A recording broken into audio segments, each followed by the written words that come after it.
حدیث کی 6 معروف کتابیں ہیں جن کو صحیح ستہ کہا جاتا ہے، بخاری، مسلم، ابو داود، نسائی، ترمذی، ابن ماجہ شریف۔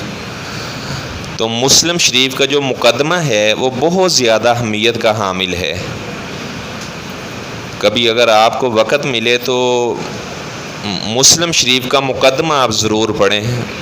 وہ اسلام 360 جو ایپ ہے اس میں بھی وہ موجود ہے۔ جیسے ہی آپ مسلم شریف کھولیں گے تو وہاں آئے گا مقدمہ مسلم شریف۔ اس میں عبداللہ بن عباس رضی اللہ تعالیٰ عنہ، یہ بات میں نے وہاں پر پڑھی کہ عبداللہ بن عباس رضی اللہ تعالیٰ عنہ بیٹھے ہوئے تھے تو ایک بندہ حدیثیں سنا رہا تھا، تو وہ توجہ ہی نہیں کر رہے تھے۔ تو وہ آدمی کہنے لگا کہ اسمعوا کما قال رسول اللہ صلی اللہ علیہ وسلم وانت لا تسمع، میں آپ کو حدیثیں بیان کر رہا ہوں، آپ آگے سے توجہ ہی نہیں کر رہے۔ وہ کہنے لگے اصل میں بات یہ ہے کہ پہلے تو ہم بہت زیادہ توجہ کیا کرتے تھے، جب کوئی بندہ بھی حدیث بیان کرتا تو کہتے ہیں اس کے بعد جب ہر بندے نے حدیثیں بیان کرنا شروع کر دی، حالانکہ ان کو علم بھی نہیں ہوتا تھا، ٹھیک ہے، بعض تو ایسے جنہوں نے اپنی طرف سے ایسے باتیں بنا لی اور کہا جی آپ صلی اللہ علیہ وسلم نے فرمایا ہے۔ کہتے جب سے لوگوں نے یہ کام شروع کر دیا ہے کہ آپ صلی اللہ علیہ وسلم کی طرف جھوٹ کو منسوب کرنا شروع کر دیا ہے، اب ہم صرف ان حدیثوں کی طرف توجہ کرتے ہیں جو ہم پہلے بھی پہچانتے ہیں، جن کو ہم نے خود آپ صلی اللہ علیہ وسلم سنا ہوا ہے۔ اور آپ صلی اللہ علیہ وسلم نے فرمایا کہ من کاذب علی متعمدہ، جس بندے نے جان بوجھ کر میرے اوپر جھوٹ باندھا، اس نے ایسی بات کہہ دی جو میں نے نہیں کہی، آپ نے فرمایا فَلْيَتَبَوَّأْ مَقْعَدَهُ مِنَ النَّارِ، ایسا بندہ اپنا ٹھکانہ جہنم میں سمجھے۔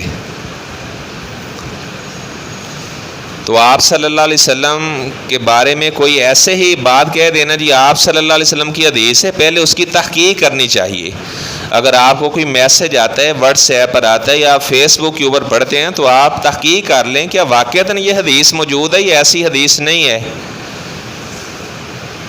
عبداللہ بن مبارک رحمہ اللہ فرماتے ہیں الاسناد من الدین، یہ جو حدیثوں کے شروع میں سندیں ہیں یہ دین کا حصہ ہیں، یعنی فلاں راوی نے فلاں سے سنا، اس نے آگے فلاں سے سنا۔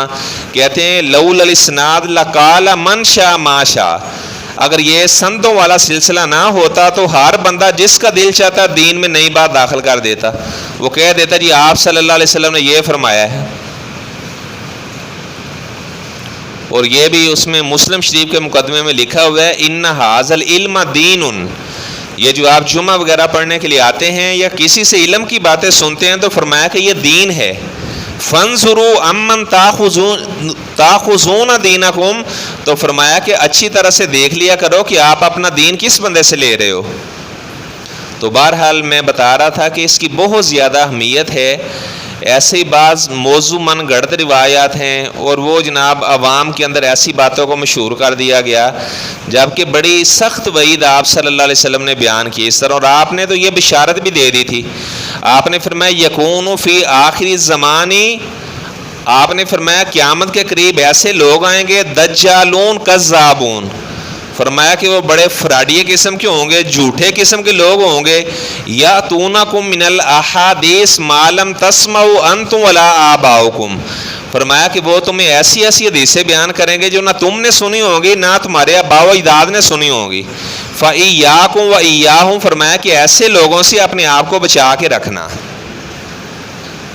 تو یہ تو اللہ تعالیٰ کا خاص احسان ہے کہ آپ یہاں پر جمعہ پڑھنے آتے ہیں تو ہر بات ریفرنس کے ساتھ آپ کو باحوالہ جو میں خود پڑھ کے آتا ہوں اسی بات کو میں بیان کرتا ہوں۔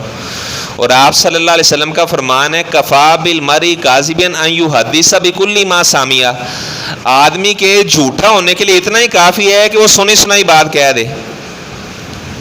ایک تو یہ کہ واقعتاً آپ نے سن لیا، ایک جدید عالم نے بیان کر دیا، اس کا حوالہ بھی موجود ہے، اس کو تو آگے بیان کیا جا سکتا ہے، لیکن ایک بات ایسے سنی گئی ہے بزرگوں نے کہا تھا، فلاں نے کہا تھا، یا ویسے بھی آپ صلی اللہ علیہ وسلم نے کیل کال سے منع کیا ہے۔ کیل کال کا میں نے بھی کہا گیا ہے، سنا گیا ہے، وہ کسی بندے کے بارے میں ایسے لوگ مشہور کر دیتے ہیں جی، لوگ کہتے ہیں لوگوں سے سنیں، جب آمنے سامنے بٹھایا جاتا ہے تو بات ہی کوئی نہیں نکلتی۔ تو خیر میں بتا رہا تھا سورہ یاسین کی آیت میں نے آپ کے سامنے پڑھی ہے. اللہ تبارک و تعالیٰ فرماتے ہیں کہ انسان کو ہم نے نطفے سے پیدا کی ہے, ایک حقیر پانی سے اس کو پیدا کی ہے. اپنی پیدائش کے بارے میں یہ غور ہی نہیں کرتا. جب یہ بڑا ہو جاتا ہے, بالغ ہو جاتا ہے, فَإِذَا هُوَ خَصِيمٌ مُبِينٌ, تو یہ بہت زیادہ جھگڑالو بن جاتا ہے. بعض اوقات تو اللہ تعالیٰ کی تخلیق کے نقص نکالنا شروع ہو جاتا ہے. فرمایا کہ یہ غور تو کرے کہ یہ کس چیز سے پیدا ہوا ہے, اور اس کے جب اسے پتہ بھی ہے کہ اس کو ایک حقیر سے پانی سے پیدا کیا گیا ہے, تو اس میں تکبر کس بات کا آ گیا ہے. اور پھر یہ کتنا محتاج ہوتا ہے, پیدا ہوتا ہے چھوٹا سا بچہ ہوتا ہے, کتنا یہ محتاج ہوتا ہے, ماں اس کو دودھ پلاتی ہے, اور جب یہ بڑا ہو جاتا ہے تو اللہ تعالیٰ کے حقوق کو ہی پامال کرنا شروع ہو جاتا ہے. تو آج کا جو میرا بیان ہے وہ اسی بارے میں ہے کہ انسان, بعض ایسے لوگ ہیں وہ بات بات پہ جھگڑا کرتے ہیں. اس بات کو بہت ناپسندیدہ سمجھا گیا ہے شریعت کے اندر کہ کوئی آدمی اس طرح جھگڑالو ہے, بات بات پہ جھگڑا کرنے والا ہے, ہر بات کا غلط مفہوم لینے والا ہے. بعض ایسے لوگ ہوتے ہیں ان کو عادت ہوتی ہے وہ ہر بات کو انہوں نے اس کو غلط رنگ دینا ہوتا ہے. بیوی کوئی بات کہہ رہی ہے جناب, وہ کسی اور کنٹیکسٹ میں بات کہہ رہی ہے, اس نے اس کا مفہوم ہی بدل کے رکھ دیا ہے. تو عمر بھائی بعض ایسے بندے ہیں ہمیں بھی ڈر لگتا ہے اس سے بات کرتے ہو کہ یار یہ ہماری بات کا مفہوم ہی بدل دے گا, تو لہٰذا اس کے سامنے بندہ بات ہی نہیں کرتا. آپ کی زندگی میں بھی ایسے لوگ ہوں گے, آدمی کہتا ہے یار یہ بندے کا تو پتہ نہیں چلتا, یہ تو باتیں بہت بناتا ہے اپنی طرف سے. حالانکہ اللہ تعالیٰ کا حکم ہے وَقُولُوا قَوْلًا سَدِيدًا, سیدھی سادھی بات کرنا. اور مومن آدمی وہ ہمیشہ سیدھی سادھی بات کرتا ہے, وہ بات کو ایسے کسی کی بات کو بدل کر اس کا غلط مفہوم نہیں لے لیتا. اور اللہ تبارک و تعالیٰ ایک دوسرے مقام پہ فرماتے ہیں بعض ایسے لوگ ہیں, ویسے تو یہ آیت ایک خاص بندے کے بارے میں نازل ہوئی لیکن حکم عام ہے.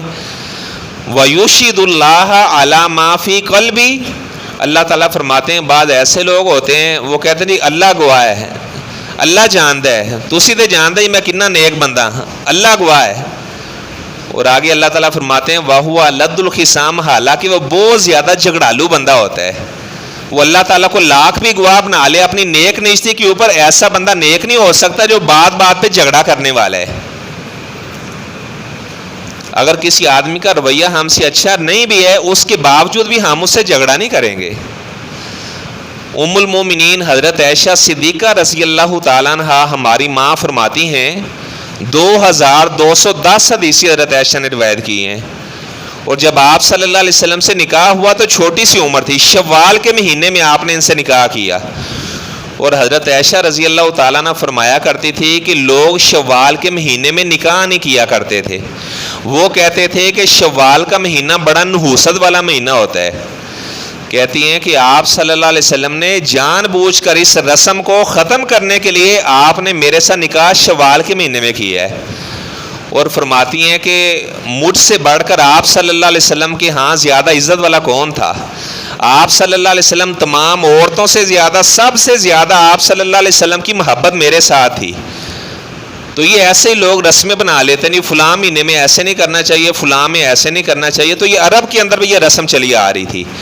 اور حضرت عائشہ فرماتی ہیں اللہ نے مجھے اتنا مقام عطا کیا کہ جب آپ صلی اللہ علیہ وسلم میرے حجرے میں ہوتے تھے تو جبرائیل علیہ السلام تبھی آپ کے پاس وہی لے کر آتے تھے. اور جب آپ بیمار ہوئے تو آپ صلی اللہ علیہ وسلم بار بار پوچھ رہے تھے این انا غد, این انا غد, کل میں کس کے گھر ہوں گا, میری کل کس بیوی کی باری ہے. تو آپ کی ازواج فرماتی ہم سمجھ گئے یرید زوج عائشہ تھا, آپ صلی اللہ علیہ وسلم اپنی بیوی عائشہ کے گھر کا ارادہ کر رہے ہیں.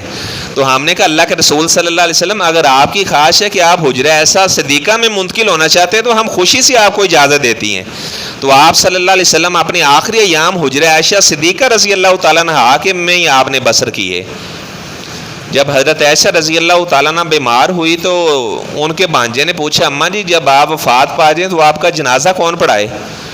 تو انہوں نے فرمایا کہ میرا جنازہ وہ پڑھائے گا جو ساری زندگی آپ صلی اللہ علیہ وسلم کی حدیث سے بیان کرتا رہے.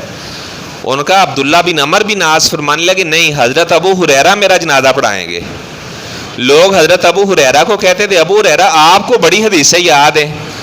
وہ کہتے آپ کو پتہ نہیں ہے, اگر آپ نے مہاجرین کو ڈھونڈنا ہو تو مہاجرین آپ کو کھیتوں میں ملیں گے, مہاجرین آپ کو بازاروں کے اندر ملیں گے خرید و فروخت کرتے ہوئے، اپنی چیزیں بیچتے ہوئے. اگر آپ نے انصار کو ڈھونڈنا ہو تو انصار آپ کو کھیتوں میں ملیں گے، کھیتی باڑی کیا کرتے ہیں. اور ابو ہریرہ کو ڈھونڈنا ہو تو نبی کے قدموں کے اندر ابو ہریرہ ملے گا. کہتے ہیں کہ میں نا حدیث سے یاد بہت کیا کرتا تھا، بھول جاتا تھا. کہتے ہیں ایک دن آپ صلی اللہ علیہ وسلم کے پاس ہے، جی آپ کی حدیث سے یاد بہت کرتا ہوں، بھول جاتا ہوں. فرمایا کہ ابو ہریرہ اپنی چادر کو بچھاؤ. کہتے ہیں کہ میں نے اپنی چادر بچھائی تو آپ صلی اللہ علیہ وسلم نے ہاتھ اٹھائے، تو آپ نے اللہ سے دعا کی، تو اس کے بعد اپنے ہاتھ آپ نے یوں چادر کی طرف کر دیے. فرمایا ابو ہریرہ اس کو سینے سے لگا لے. کہتے کہ وہ چادر میں نے پکڑی، آپ نے سینے سے لگائی. کہتے اللہ کی قسم اس کے بعد میں کبھی ایک حرف بھی نہیں میں بولا، کبھی زیر زبر کا بھی میرے حافظے کے اندر فرق نہیں آیا. جس طرح آپ صلی اللہ علیہ وسلم بیان کرتے میں اسی طرح بیان کیا کرتا تھا.